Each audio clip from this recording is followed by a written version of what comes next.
Okay. Sorry for the very below average audio quality in this preview. It is what it is. I can't do anything about it. And it's 9:30. I'm not re-recording it again. You're just going to have to live with it. Sorry, guys. It'll be better for Blackburn. Cheers.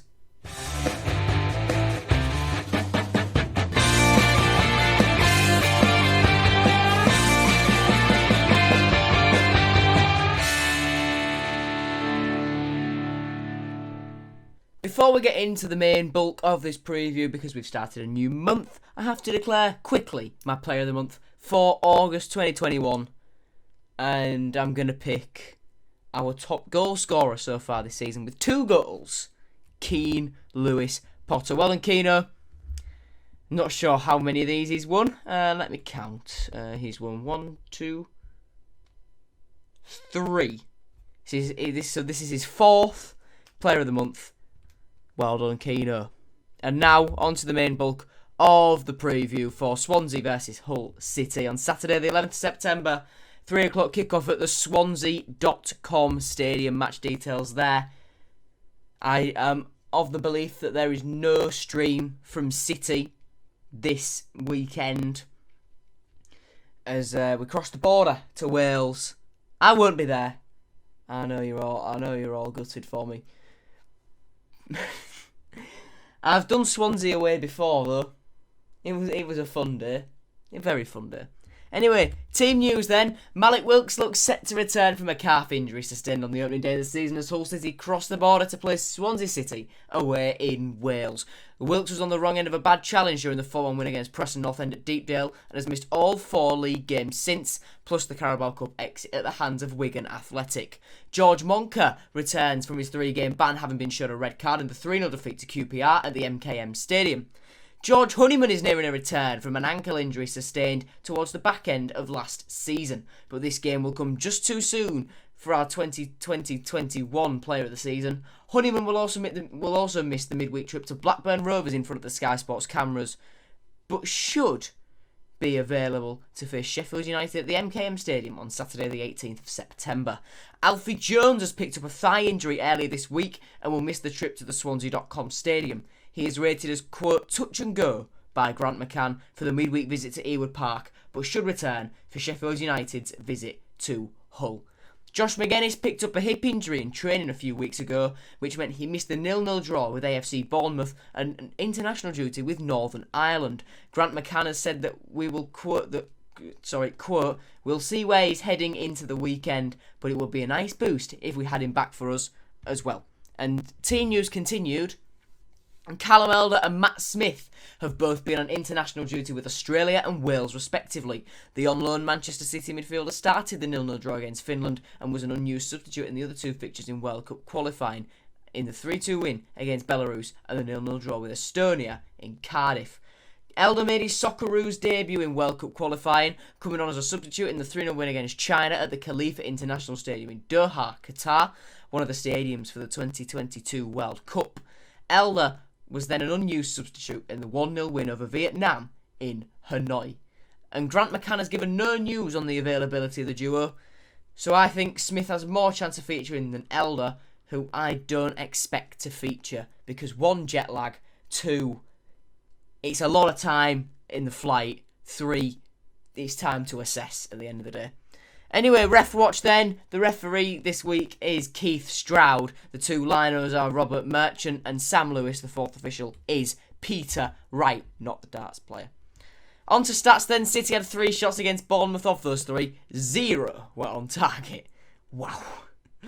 City had 42% of possession. Hull City committed 15 fouls, made 18 tackles, won 27% of aerial duels in the game, and City made 433 passes in the game with a pass accuracy of 74%. Stats continued then. In previous encounters with Swansea, Hull City have won 29, drawn 18 and lost 31. Since 2015, there have been 9 games involving these 2 sides. 32 goals have been scored cumulatively by both teams. In Hull City's last 5 games versus Swansea, City have won twice, drawn twice and lost once. The only defeat in those 5 was a 2-1 defeat away at what was then the Liberty Stadium on the opening day of the 1920 season. And Hull City are winless in their last 3 games against Swansea. hoping to change that. What do I think then? It's a massive boost to have Wilkes back, and there's no denying that. And when Honeyman, Jones and McGuinness come back, it'll be also a boost when they return in what should be minimum a week's time. It's a loss, probably not having Elder and Matt Smith as well, but with Monk coming back from his suspension, yeah. Delighted for Elder to make his Australia debut, as it says there. I doubt he'll play this weekend though. And with extra service in the form of Malik Wilkes, will we see a more effective Tyler Smith and Keane Lewis Potter? We'll have to wait and see. Or he'll just play Tom Eaves. I love Tom Eaves. No Tom Eaves slander here. On to head-to-head battles, and Tyler Smith will have to get past Ben Cabango, and Deshaun Bernard will have to stop Swansea's new signing, Michael Obafemi. Opposite view then, we are hearing from today the guys over at Pure SCFC Vlogs. Take it away, guys. Right, so hello to everyone on Joe's channel. He's kindly asked us to come on. He featured on ours as well, so I'm sure if you want to watch that, he'd link it. But yeah, big thanks to Joe. So we're going to discuss Swansea season so far. So it's not been great. It's been a bit on and off. Obviously, we've only had 1 win in the league this season, 2 wins in the cup. But I'm hoping we could win this Saturday. Hull's going to offer us a tough test. But yeah, our season so far has not been great. But you know, it's just pretty average for us, but we need to improve. But what's your thoughts on our season so far?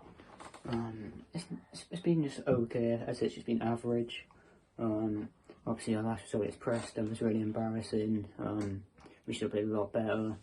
And yeah, I think Hull will be obviously a tough test. Obviously they've just been promoted from League One, so obviously congrats for that. I know obviously they're up in the Championship, which is a bit more difficult, but it's going to be a tight game, and you know I'm just hoping to see a few goals in the game. Yeah, the next thing Joe's asked us to talk about is key transfer window deals then. So obviously we're not going to include Obafemi, Williams and Unchum because they haven't played yet. But for me, the key one so far, I'd probably go with Joel Pirro. He's been on fire. I think he scored 4 goals in the league, 5 in all competitions. And I believe he's got 4 in his last 5. And I'd also go with Ethan Laird from Man United on loan. I think he's been terrific so far and will continue to do that. But would you add anyone else as our key, you know, sort of signings, or would you just agree with what I've said? Yeah, I think I would agree with what you've said because, well, I think defensively we've just been, you know, quite shocking. Yeah, I'd have to say I would have said Greaves, but I think he's been quite inconsistent so far this season. I think since we've heard about that, obviously that move about him apparently going, which didn't happen, I think, I don't know, maybe that's put something, you know, in his mind. But yeah, I stick with those two at the moment. Yeah, obviously we just mentioned the signings, and obviously you mentioned you would have added Greaves as one of the key players, but yeah. Another key player I'd add, you know, I'd probably say Jay Fulton. He's been terrific, very consistent. But yeah, would you add anyone else as a key player going into this game? No, I'd leave it at that. Just leave it as that. And then finally, he's asked us to go on to predictions then. So my prediction going into this game, obviously it's always tough against Hull. They are a bit of a bogey side, but I'm going to be confident. I'm going to go with a 3-1 Swans win. I'm going to go with Obafemi, Joel Pirro, Ben Cabango and Malik Wilkes. But what's your prediction? Yeah, I'm going to be positive as well. I think after that Preston result, we really need to pick ourselves up and get back onto, you know, winning ways. So I go for a 2-0 Swans win. I think Joel Pirro will score, and also Obafemi on his debut. Yeah, so obviously a massive thanks to Joe for letting us feature. He also featured on ours, so if you want to watch that as well, it'd be great. But yeah, thanks for having us on, and back over to you. Alright then, thank you to you both for that. All the links for their channel and their Instagram are down in the description. Also, the video I did with them, as soon as that goes live and I see it, I'll link it as well. Current form then, we are winless in our last 5. In all competitions. 2 draws technically, although we lost one of them on penalties. Swansea have only won 1 game like us as well. We're ahead of them on goal difference because we've conceded less, but both of us 1 win, 1 draw, 3 losses. Both scored 4 goals.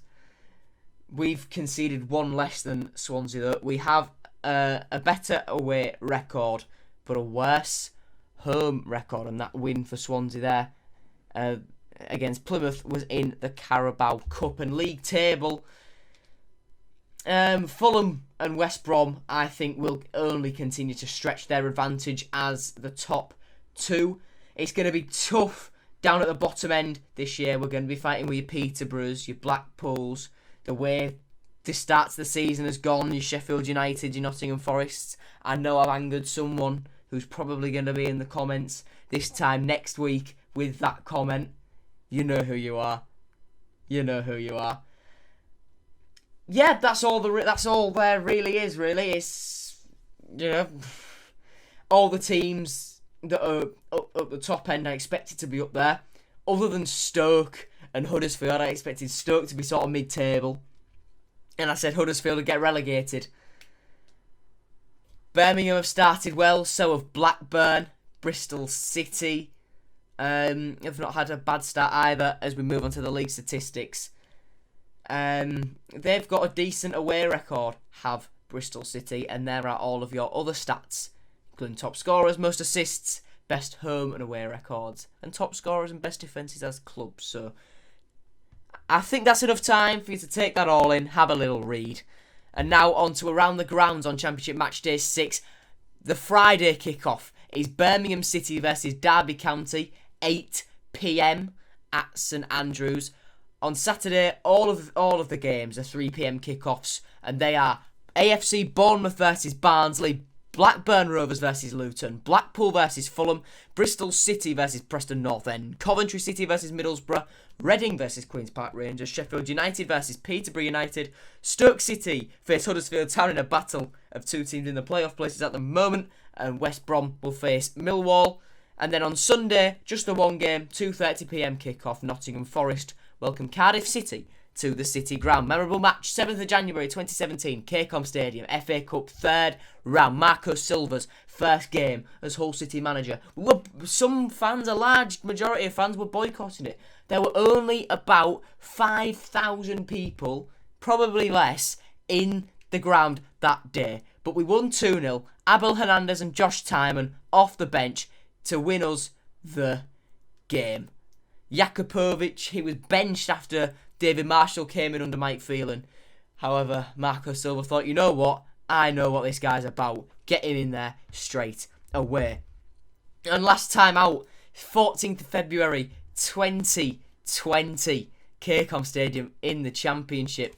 4-4 draw. It felt like a win, but it wasn't. Goals from Leo da Silva Lopez, Marcus Maddison, Malik Wilkes and Tom Eaves for us, and then Routledge, Norton, Jordan Garrick and Ryan Brewster for Swansea, resulted in a 4-4 draw on Valentine's Day. And that is the record between us and Swansea. So if you want to pause the video, feel free to have a full read through it. Shared shares now then. A player not really liked by Swansea fans at all, Sam Clucas. We signed him in 2015 from Chesterfield, I do believe. In 96 games, he scored 9 goals for us, including our goal of the season in 2016-17. An absolute thunderbolt against Watford at the MKM now. And then for Swansea, he left us, joined Swansea. He was there for a year and a half-ish. 36 appearances, 3 goals. On to my predicted 11 now then. Grant McCann's 4-3-3. You know how it is. Before people start slagging him off, guys, give him a bit of time. So in goal, we've got Matt Ingram. The back four is at right back, the captain, Lewie Coyle. The two centre-backs are Jacob Greaves on the left side and Deshaun Bernard on the right-hand side. And at left back, in place of Callum Elder, I've got Brandon Fleming. I could have gone for Josh Emmanuel. I could have stuck with Callum Elder, but I don't think he'll play. And I'd much rather have Fleming there than Emmanuel when we're facing a team like Swansea, who, yes, like us, haven't had a great start to the season. But they've got quality. So I'd rather have an out-and-out left-back there.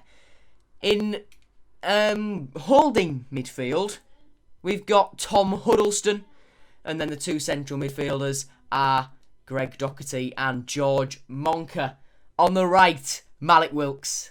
On the left, Keane Lewis Potter. And up top, we've got Tyler Smith. On the bench for City then, we've got Nathan Baxter, Richie Smallwood, Tom Eaves, Josh Emmanuel, Andy Cannon, Ryan Longman, and Matt Smith as well. That's your team in pictures. That is your team laid out on the pitch. Predicted score now then. It's going to be a very, very tough game, this one.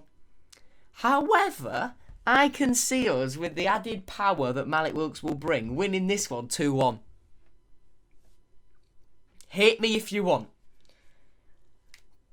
But it's like Bournemouth. As the game comes closer, I'm getting more confident. Thank you very much for watching this one, everyone. Hope you enjoyed. If you have, please do drop a like, subscribe as well.